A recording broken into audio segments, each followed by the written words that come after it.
Hey everybody, I'm Laurie Rudiman. Welcome to Corporate Drinker, a punk rock HR production. In each episode, Corporate Drinker explores the intricate ties between work culture and alcohol. Now, there's no judgment here. The podcast tells stories of regular people like you and me who may have complicated relationships with drinking. I'll talk to leadership gurus, therapists, addiction specialists, and even HR and marketing professionals who have hot takes on how and why alcohol and work have become so interconnected. And of course, I'll speak to brilliant people with big ideas on cultivating genuine cultures of inclusion and belonging so leaders and employees can enhance their work environment and reduce unnecessary conflict with or without alcohol. We have a special guest on this episode. It's Dr. Hani El-wafi.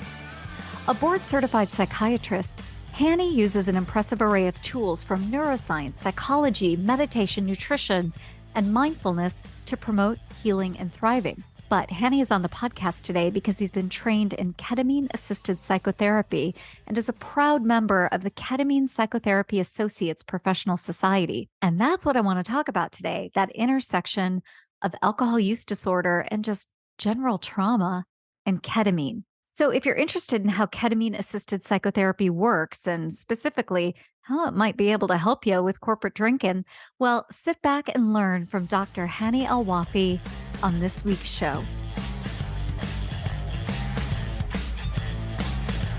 Hey, Hani, welcome to the podcast. Hi, Laurie. Thanks for having me. Well, sure. I'm super excited you're here today. It's really my pleasure. Before we get started, talking about your expertise and all things work drinking, why don't you tell us a little bit about who you are and what you're all about? Sure, yeah. And, feel free to interrupt me if you need to slow down or clarify anything. I'm Dr. Hani El-wafi. I'm a psychiatrist located in Chapel Hill, North Carolina. I specialize in ketamine-assisted therapy as part of my practice. And in general, I'm very curious about psychedelic-assisted therapies and their impact on the people who I try to help. What else would be helpful for you to know? Well, I think you've got a deep expertise in the world of addiction. So can you talk a little bit about your maybe credentials in that, your research, what actually brought you to being interested in practicing ketamine-assisted therapy? Sure. So there's a lot there, and I'm happy to dive in there. So addictions, there's so much. I think to be human is to crave something, and in fact, I wrote my med school thesis at Yale. We were required to do some original research as a graduation requirement, and mine was on the effects of mindfulness meditation on craving. And craving can take all sorts of versions, from craving a substance to craving love to craving attention to craving relief.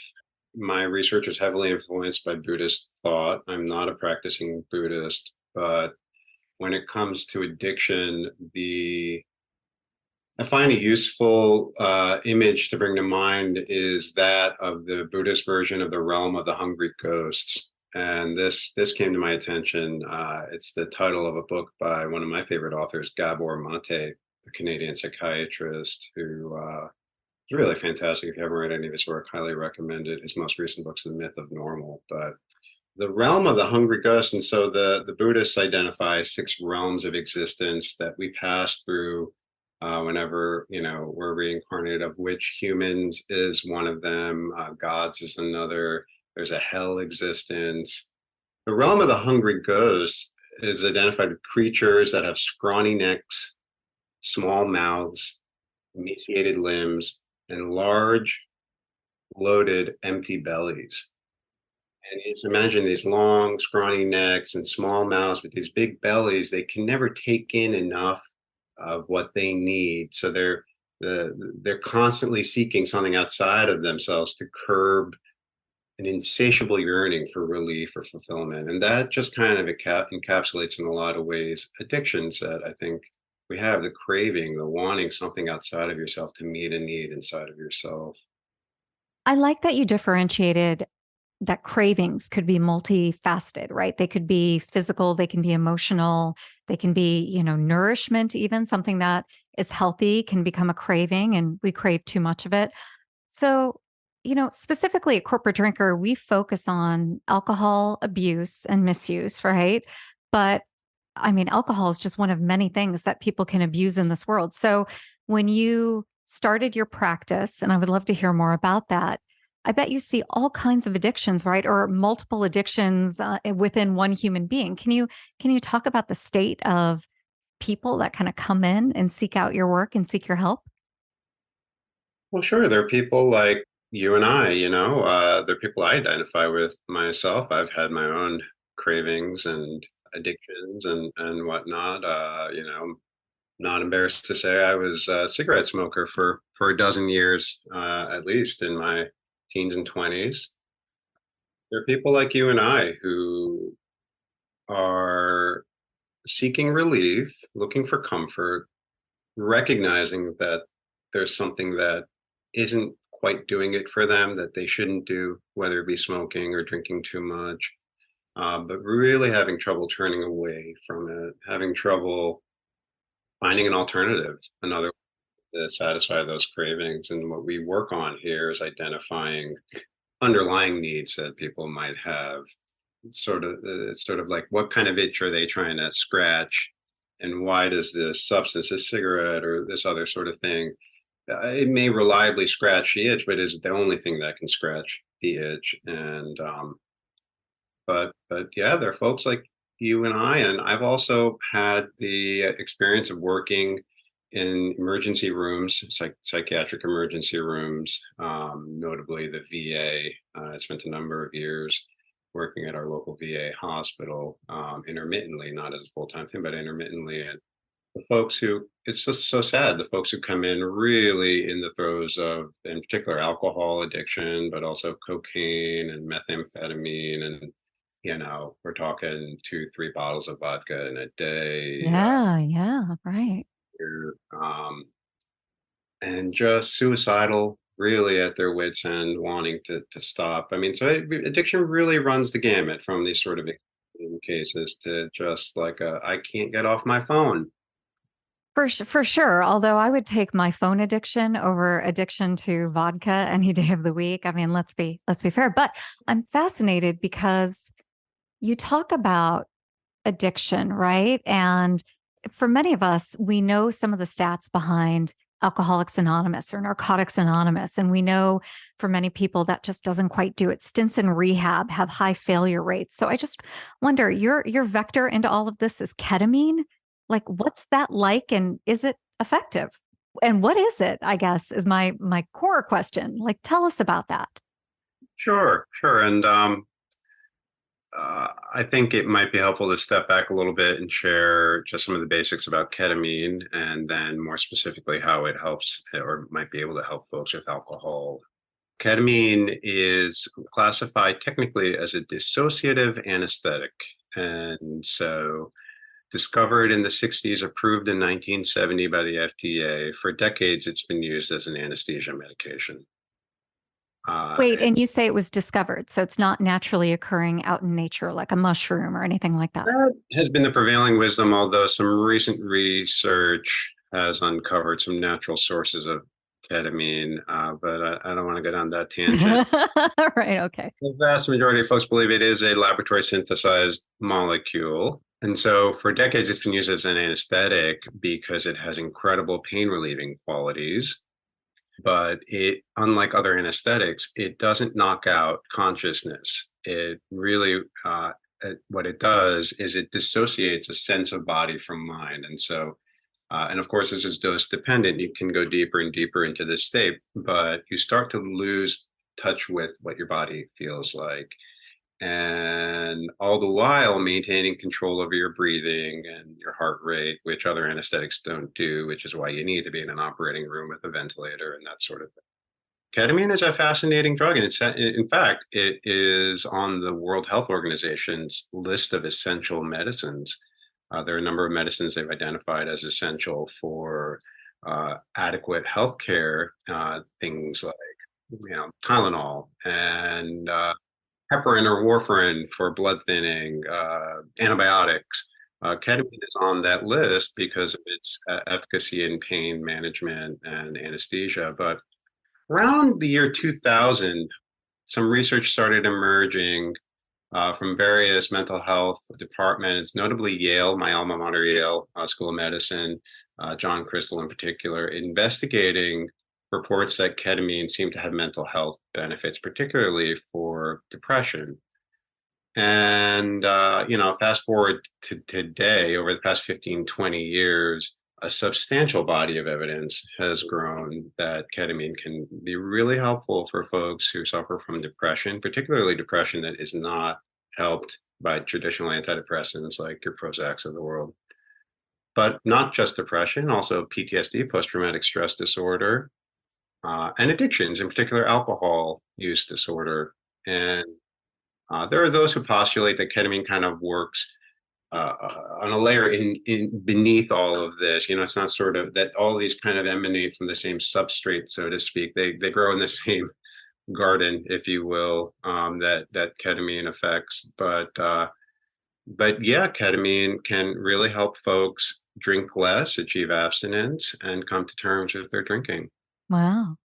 So when someone is interested in a ketamine session, there are clinics popping up all over America. And I know there are different experiences that people can have. But specifically within your clinic, they reach out and they say, I'm struggling. I have these cravings. What's the experience like for them?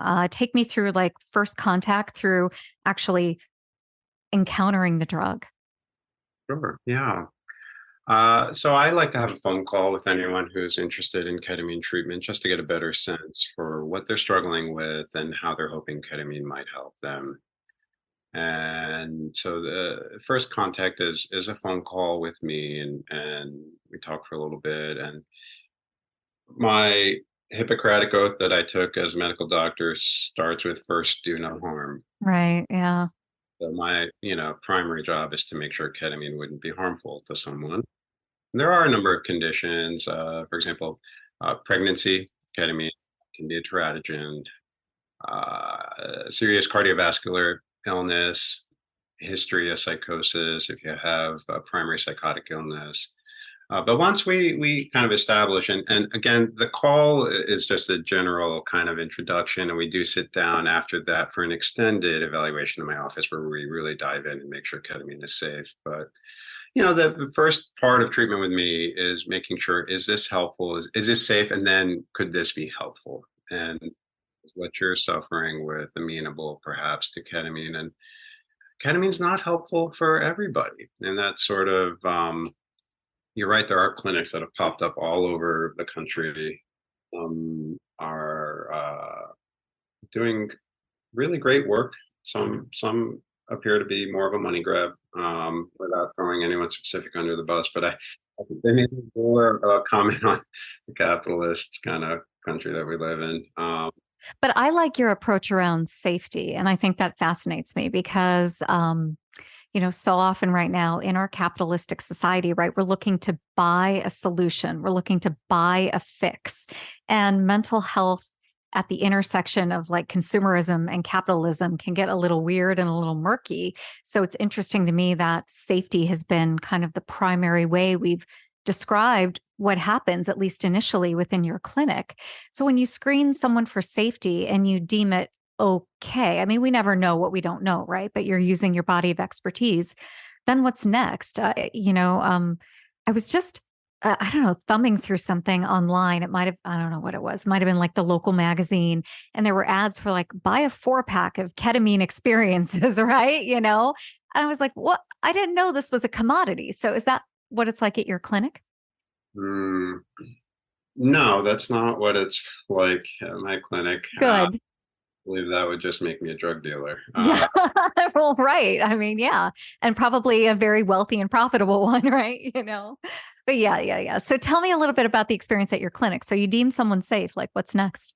So primacy of safety is super important to me, and of course it starts with first do no harm and medical safety, but we also look at psychological safety. And if we are going to proceed with ketamine treatment, we really prioritize that someone feels safe and comfortable with us. And so this involves multiple preparation sessions, sitting down together, after the evaluation and working.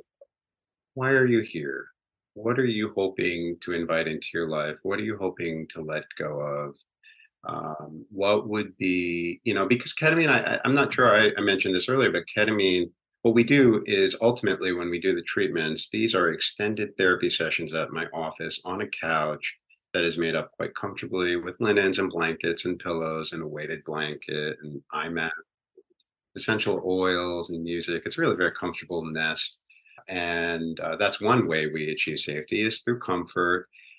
We have co-therapists that we work with. For example, I identify as he, him, and if I have a patient that identifies as female, I make sure I have another female in the room with me the entire time to just really, you're in an altered state. Ketamine induces an altered state that some describe as psychedelic. I take exception to that particular adjective for it. I view it more as an empathogen, which we can circle back to later in terms of what that means. But it is an altered state, and you want to feel totally safe with the people that you're with and the place that you're in. Hey, this is William Tincup. Listen, we did a series for iSolved called Heroes of HR, where we talk to HR practitioners. And these are just your run-of-the-mill, everyday, slogging it out, 300 employees in Cedar Rapids, HR pros. Mostly it's centered around iSolved and what they do with iSolved, but also they talk a lot about kind of the day-to-day rigor of HR. If you're curious about that, search for Heroes of HR wherever you get your podcasts. Thank you. Yeah, that makes sense.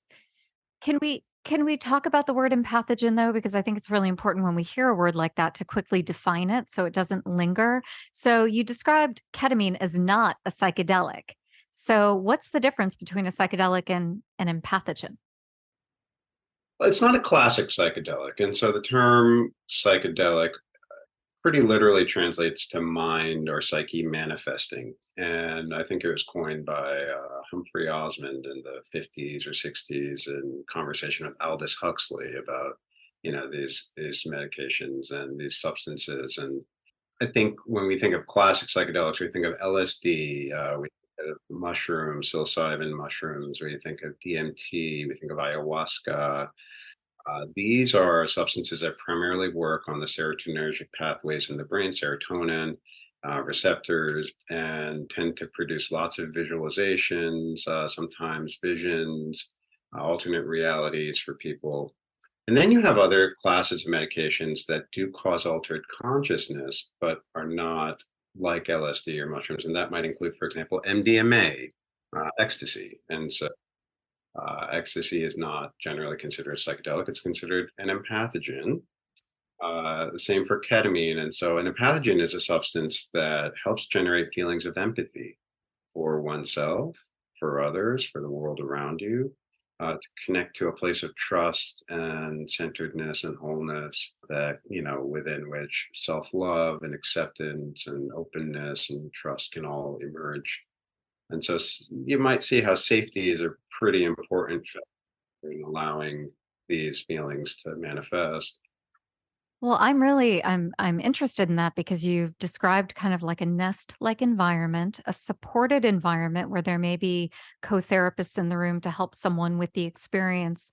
What then is the experience like when I'm kind of tucked in under my favorite weighted blanket? Like, what am I going to feel? Mhm. So, generally for most folks, the initial feelings are calming down, feeling a little calmer, some warmth or tingling in your hands and feet, a sense of relaxation, a sense of kind of little aches and pains going away, and that some of that, analgesic action that ketamine has that makes it such a valuable anesthetic. Disinhibition, kind of just relaxing, and well, I like to call this sort of entry into the space a transition from doing mind to being mind. And so we are so often caught up in doing mind, which is your to-do list. What do I need, to prepare? What do I need to get done? Who do I need to talk to? Where do I need to go? How do I need to get there? What do I Uh, need to avoid? Yeah. all the loops we get caught in. And being mind is perhaps most classically epitomized by sleep. Just it's nothing you're doing except for sleeping, meditating, just smelling the roses, that sort of activity, being there. Or, no, that doesn't have to be like that. You have to be being with a friend, being engaged in a podcast interview with. And I think that, I know in particular in AA circles, it is a criticism that often comes up, or a concern at the very least. Although interestingly, the founder of AA was had some pretty big experiences with LSD himself, if I'm not mistaken. He But did. He did. That's part of the mythology they maybe don't tell you about. But yes. So, and I do think for some, if not many, turning to one substance to overcome another one can be problematic, and a lot of it has to do with your relationship to the substance, the way that you form relationships. But a helpful analogy might be if you have a series of failed, romantic relationships, is it guaranteed per se that the next one is also going to be problematic? I mean, you may have some things you need to work on, but also sometimes getting into the right relationship can really help you work on those. And I see it similarly to that, particularly when it comes to medications or like ketamine and also the classic psychedelics. That mind manifesting quality can help you ground into yourself in a way, find a sense of safety that maybe eludes you otherwise. And for me, and I share this with everyone I work with, it's really more fertilizer for your garden, your inner garden of what you would like to grow. And so it isn't necessarily that just taking ketamine is going to relieve you of your relationship to alcohol or any other thing, whether that be negative thought patterns or it's in your intention for using it. The ketamine, I mean, can be a fertilizer to the seeds that you intentionally plant and nurture and want to grow, and are willing to put in a little, work and elbow grease, so to speak, to take care of. But all other things considered, having that fertilizer can help kickstart the process, can help improve resiliency and yield of your efforts and all of that. Things you want to let go of, things you want to invite in, and so if the intention in turning towards a substance is to center yourself and find a place from which you can kind of renew and grow again, uh, I see that as less problematic. But if it's simply to avoid and to numb yourself and to use for the same reasons you're using the other substance, then it's probably not going to be as helpful. so I would imagine when someone drops into the state at Transformance Health, the work just gets started, right? You've done some of the pre-work, you've kind of understood intention, you understand what some of the goals are, where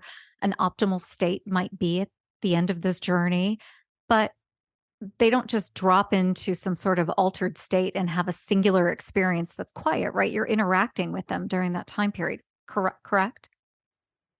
Yeah, yes and no. And so, there are portions of the experience that might be pretty inwardly focused. It depends on the person, it depends on the dose, it depends on the intention, it depends on how the experience goes. But it's a mixture of interaction and also inward focus on the part of the journeyer. And a flight analogy might be helpful. The initial parts are kind of like the takeoff, and there might be action in terms of helping someone ease into the trip that is getting underway. And then the sort of cruising altitude might be pretty inwardly focused. And then the descent and coming back out of it might be a time where someone wants to reach out and describe where they've just been or where they currently are, or something different altogether that comes to mind. And there can be incredibly touching moments during that phase of the journey. I Could you think. think could you think of an example that you can share? That's an incredibly touching moment. Yeah, well, an example would be, a gentleman I worked with a little while ago who was in his 60s and had suffered depression for much of his life, in and out of depression. Classical meds hadn't been that helpful, and had recently And by recently, I mean when the prep had within the past prior, 5 years or so, it come to light that he might have been poisoned by a parent. So there's a condition called Munchausen's by proxy, in which a caregiver might deliberately cause harm to a child, let's say, inject them with insulin or give them the wrong dose of a medication in order to sort of seek medical care and attention and receive attention that way. And this gentleman became convinced that his mother had poisoned him to gain the attention of his father, who had been in the process of trying to separate from the mother, and he ended up being hospitalized as an adolescent for a couple of months. It was a pretty serious poisoning, and was paralyzed for a while and in intense amounts of pain. And I think this sort of experience squarely fits into the trauma category. Yeah, I think so. Boy, that's a tough road in his life. Okay. So Yeah, he's 60 now or in his 60s and was still struggling? and during the ketamine experience, he had a really intense sort of return to the hospital bed as an adolescent, but experienced it differently. Experienced the care of the nursing staff, experienced the comfort, the bed sheets that, were being changed, the pain meds. And at some point got to a point where he was exclaiming, the poison is leaving my body. The poison's leaving, it's leaving, it's repetitive. And as he came to, we were talking about, what did that mean to him? And he felt an incredible sense of relief that the poison, as he saw it, was finally out of his body. And of course, materially speaking, physically speaking, it had been out of his body for decades.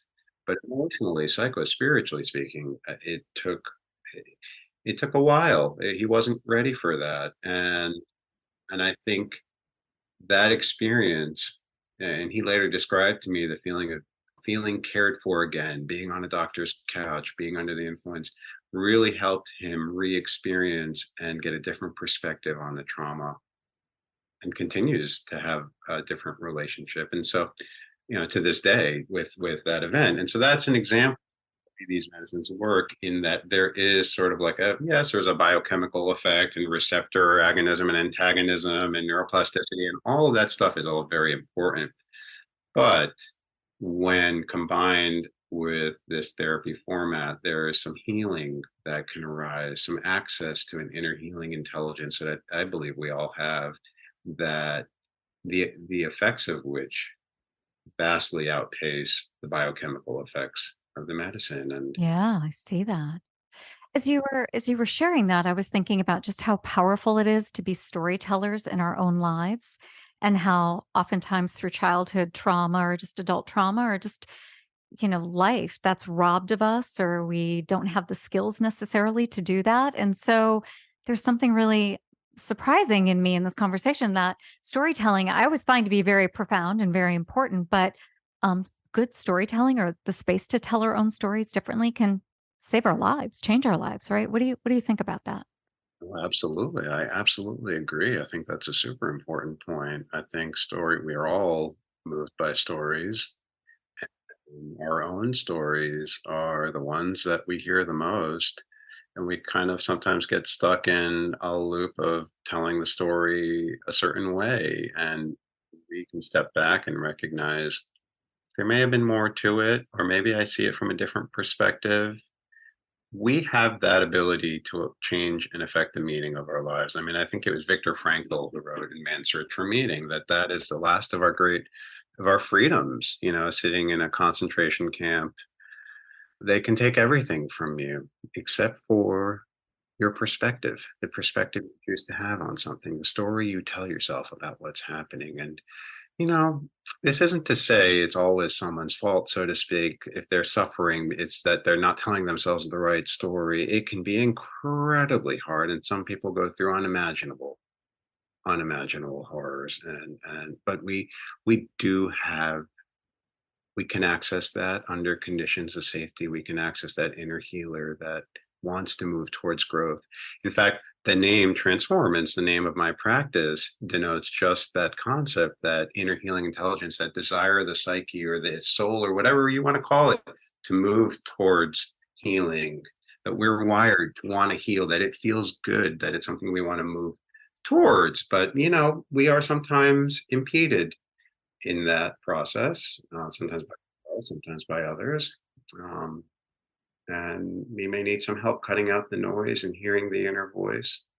And, to bring it back to the topic of alcohol, I think that alcohol is actually one of the primary noisemakers for many folks in the inner healing journey. And, I don't want to be completely anti-alcohol. I think it can be responsibly and enjoyed responsibly, but a number of the things we put in our body for comfort and relief and enjoyment are things that sometimes get in the way of healing and growth. That the soothing quality is sometimes an impediment, actually.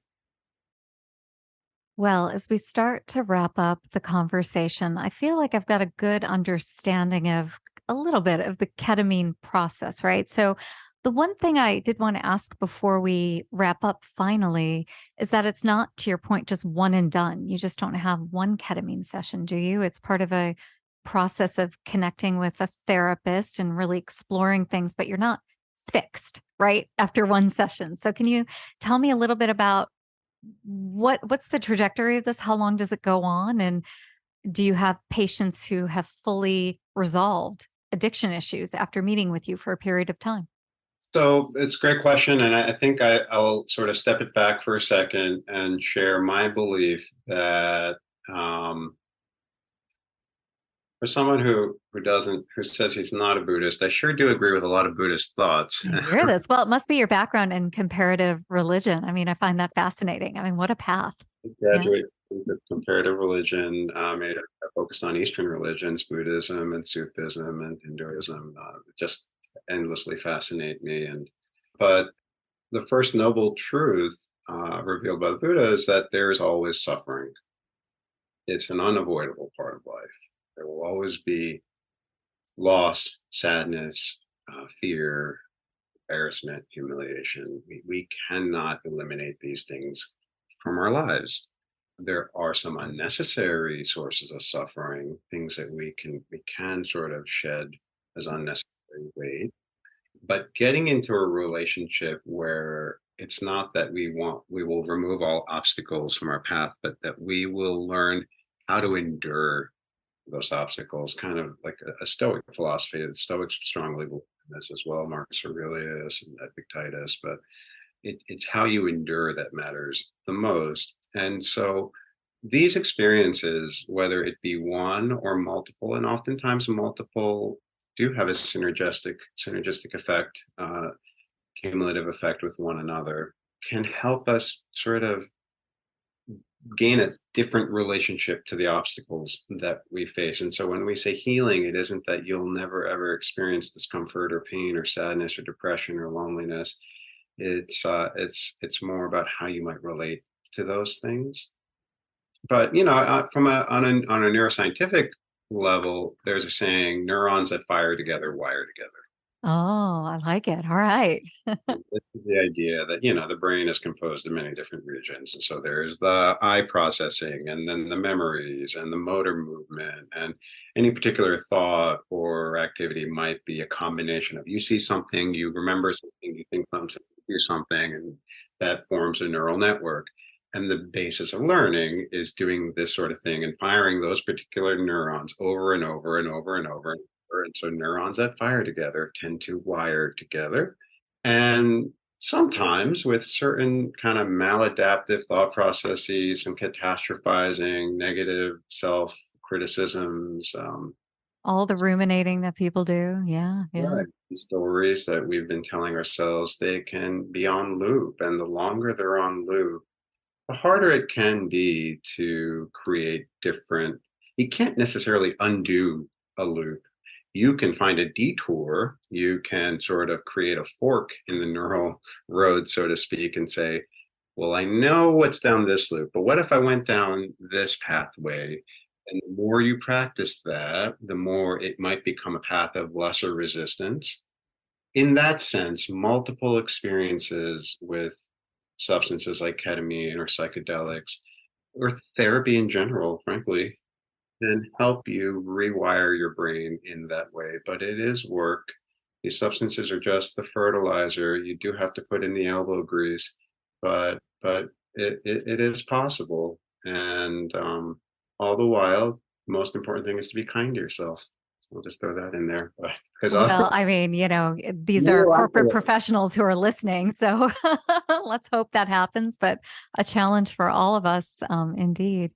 Hani, one thing that's really fascinating about you is that you have some experience in the world of corporate America. So can you talk a little bit about that and where that fits into your career? What does it really take to lead with impact in today's ever evolving world? Welcome to Inside the C-Suite, the podcast where influence, energy, innovation, and empathy converge. Hi, I'm Christy Honeycutt, your host. Join me as I sit down with the boldest voices in leadership, visionaries who are not just making decisions, but making a difference. In every episode, we explore the heart of leadership. How do high-performing leaders harness their energy? How do they lead with empathy without losing their edge? How do they turn disruption into innovation and pressure into purpose? You'll hear unfiltered stories of adversity, resilience, and the raw moments that shaped true influence. This isn't about perfection. It's about presence, passion, and the energetic exchange that fuels transformation. Inside the C-Suite is your invitation to lead from a deeper place with intention, connection, and courage. If you're ready to go beyond the surface and unlock what really moves leaders to action, hit subscribe and step inside. You can find us wherever you get your podcast fix. Inside the C-Suite, well, we're an energetic exchange. Let's lead with influence, live with energy, and create with empathy. Hi there, I'm Peter Zollman. I'm a co-host of the Inside Job Boards and Recruitment Marketplaces podcast. And I'm Stephen Rothberg, and I guess that makes me the other co-host. Every other week, we're joined by guests from the world's leading job sites. Together, we analyze news about general, niche, and aggregator job board and recruitment marketplaces sites. Make sure you sign up and subscribe today. Well, sure. Yeah, I'd be happy to share. I graduated from Duke in 1999, which is right in the midst of the first dot-com bubble, and really heady financial times. And I knew I wanted to be in New York City. I knew I didn't want to be a professor of religion, that I had just majored in that because of a personal fascination. And so I ended up turning to day trading in the middle of Manhattan, and proprietary trading at a hedge fund, and was an equities trader for about 5 or 6 years. Lived through September 11th, the dot-com bubble bursting, the lead up to the Iraq War, and the war. I saw so many different markets, and attended many happy hours with. Well, yeah. I mean, you're in the thick of it in that kind of career. So can you tell me what was corporate drinking like during that time? Oh gosh, in New York City, when you work in finance, especially with the day trading part, we were done by 5 or 6 p.m. We were pulling the midnight, 1 a.m., 2 a.m. hours that some of the poor investment bankers are having to pull, and so. You got some young people with money in their pocket and bars everywhere, and a very, very strong streak of competitiveness. Yes, I can see that as well. Yeah. Play hard, and celebrating big days on the market, drinking away hard days on the market. Were there old timers around who you looked at and were like, oh, I don't want to be like that? Oh yeah, guys who would actually drink at work, lunchtime, or just take a swig from airplane bottles in their jackets, and I just thought, oh my God, that doesn't. I don't want to. That doesn't look good. And these are, to me, they were old at the time. They're in their 30s. Right. Well, perspective changes definitely. Yeah, I right. I find that fascinating because you've gone into this world now where you're really assisting people who are suffering, and we are talking about alcohol. And I just wonder if you can touch on maybe some of the mechanics really quickly on how ketamine can help with alcohol abuse or misuse, or however people see their journey with alcohol. How does it work? I think the reasons for people turning to alcohol and particularly heavier drinking days are multifold, but sometimes they start with seeking out joy. Sometimes it's seeking out relief, wanting to socialize, Yeah, wanting to fit in, right? Yeah. wanting to fit in, not wanting to be judged by others, not wanting to feel alienated or different. And one of the ways that the ketamine therapy can help is by addressing those underlying feelings that come up, is helping to identify, oh, I feel bored, or I feel stressed, or I am worried I'm going to be left out. And the fear of missing out, all these sorts of things are, I don't know what else to do, how else do you have fun? Really connecting to the underlying kind of issue that might be compelling someone to drink, early at least, and finding other ways to scratch those itches. And again, when those sorts of neurons fire together, they wire together more regularly, and you can let go of habits that don't serve you and invite in habits that do, whether it be going to a workout class or yoga class, or a game night somewhere, or reading, sitting down and reading. Yeah. Well, what I think strikes me is that I've talked to a wonderful gentleman by the name of Dr. Scott Kellogg, and we talked about the intersection of addiction and identity. And so many times people have really tight, restrictive ways that they see themselves. So they may see themselves as a banker or a hedge fund, manager. They may see themselves as a human resources leader. And tied into that identity is also, I'm a drinker. This is what I do, right? And so it's about expanding that identity, maybe. And I wonder if ketamine helps with that as well. Really, what I'm asking is, does it help us tell different stories about ourselves? Is that what this drug in part is doing? It can, if you're trying to tell different stories to yourself, and so simply taking it won't convince you to tell yourself a different story. But if you're at the point in your life where you would like to start telling yourself different stories, where you're feeling like the old stories don't quite fit, or the old shoes are a little too snug or uncomfortable, and you need a new pair, this can accelerate the process. It can provide fertilizer for that process, and but it takes work.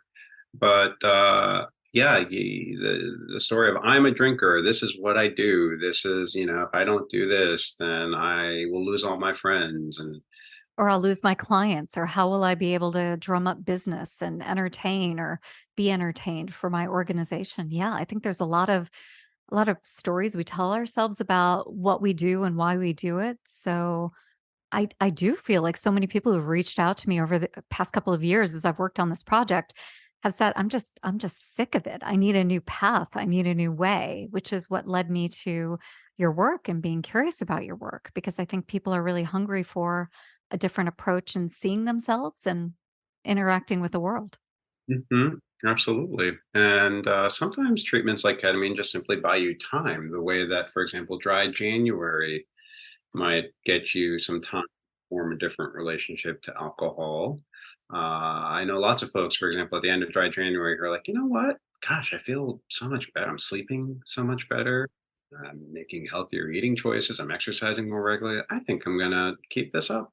Yeah. There's actually been studies that they drink less throughout the year if they do dry January. So they may return to drinking, but it may be at a lower rate. Whereas the previous August, they may have been all out at the beach, on the boat or whatever, drinking, a six pack for lunch. And they may drink four beers instead of six. But there's a noticeable decrease in drinking if you do dry January. So I like that ketamine can kind of be seen like that and buying you some time. Yeah, Yeah. preparing for the experience, maybe withholding from alcohol while you're going through it just to maximize its effect. And next thing you know, 2, 3, 4 weeks have passed, and you're in a new rhythm with your life, and feeling better, and it has less sort of appeal to it.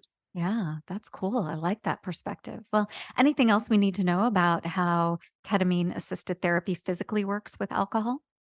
There are some neurotransmitter related changes that might be interesting to know. And, that alcohol primarily works on the GABA receptor in the brain. And I don't know if you've covered this at other times, but Not on a podcast, so please tell us a little bit about that because many of us have had the experience of drinking before going to bed and then waking up in a state of panic.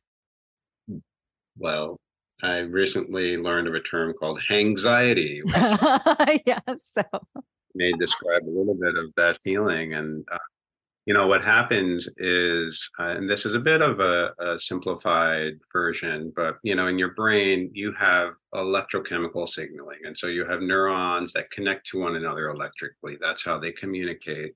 That's how we think. That's how we do. And there are certain chemicals that are like go signals. They're like green lights for that to happen, and some that are like red lights, and they're stop signals. And so the main stop signal in the brain is a substance called GABA, gamma aminobutyric acid. And it just so happens that alcohol greatly resembles GABA and binds to GABA receptors in the brain. And it's one of the reasons why it slows things down. You relax, you stop thinking as much, and ultimately you might be able to fall asleep. Is that it supplies soft signals, so to speak, for the brain. Not coincidentally, so does Xanax and Valium and Klonopin and Ativan. They act on the very same receptors, and they greatly resemble the action of alcohol. And so what happens actually is when you drink regularly enough, your brain is constantly seeking balance. It's constantly seeking equilibrium, homeostasis, it's called in biological world. And it has sort of sensors and feedback loops, and it says, oh my God, there's a lot of stop signal around. Well, we don't want to fall into a coma. right. Actually, let's crank down the factories and the machinery that makes our own stop signal. Let's pull in some of the receptors off the neurons and reduce the amount of stop signal around. Let's do what we can to do that. And also, while we're at it, let's get the factories to make more of the go signal to try to balance things out and bring it back to a balance. And so you're cranking out more of that. And what happens is the stop signal is temporary. It's based on the alcohol that's getting metabolized by your liver. And whether it be in the middle of the night or the next morning, your levels of stop signal are greatly imbalanced by the go signal in your brain. You've also impaired your brain's own ability to make its own stop signal. And so you wake up and your mind is racing. You wake up maybe because you have to pee or you're uncomfortable and your mind is racing and you just calm down. And this is seen really most prominently in like an alcoholic who really is just shaking and really anxious and agitated until they've had their first drink of the day. But that's sort of the biological basis, this negative feedback loop that happens by the brain trying to seek out its equilibrium. And you see this with all kinds of, well, not all kinds of things. You see this in, there's an irony, you see this with anxiety. So people turn to alcohol or again, very similar benzos for anxiety and are ultimately more anxious because they're constantly navigating this withdrawal, cycle where they're kind of anxious until they get more of that stop signal in them. You see this with chronic opioid users who, despite heavy doses of pain meds, are in lots of pain. Yep, absolutely. It's not a one-way thing. It's not like they're in a lot of pain and the pain meds just aren't enough. It's the constant wearing off of the pain meds and feeling frazzled. You see this in folks who really abuse stimulants, or maybe even turn to methamphetamine, things like that for energy and productivity and focus, and ultimately are like a cat chasing its tail and can't really focus. An irony in nature when it comes to abuse of these psychoactive substances. But the good news is that process is reversible for most folks. It does take a few weeks, which is why when people, for example, go to dry January, they don't necessarily feel great until halfway through. It doesn't, initially there's like, oh, I don't know, whatever. It's not Yeah. But by the end of the month, they're a whole different person. Absolutely. 4 weeks in. It takes a while to crank the protein machinery back up and get the receptors back up and all that. And So so would ketamine have any sort of reparative element in that dynamic? I mean, does it disintermediate some of the imbalance? Does it bring your brain back to homeostasis? How does that work?